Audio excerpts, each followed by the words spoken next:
Welcome to Luca and Miguel. Enjoy the video. You begin by stabilizing the watch. Place it dial down on a lint-free mat and remove the bracelet for access. Use the right case-back tool to avoid marring the bezel, and note gasket placement so water resistance stays intact. Once open, make sure the crown is in neutral and the movement is secure. Do not pull the stem yet.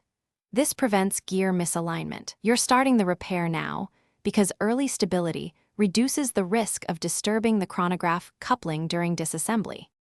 You now expose the chronograph train by removing the chronograph bridge carefully.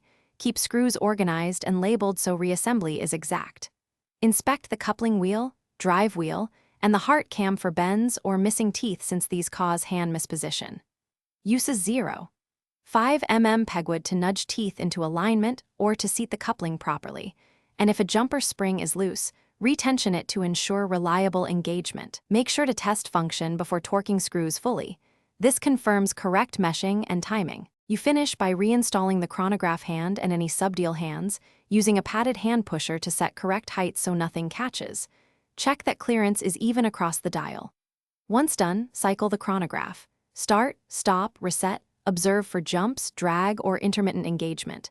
If problems persist, make sure pinions aren't bent and that the movement isn't magnetized. Demagnetize if needed.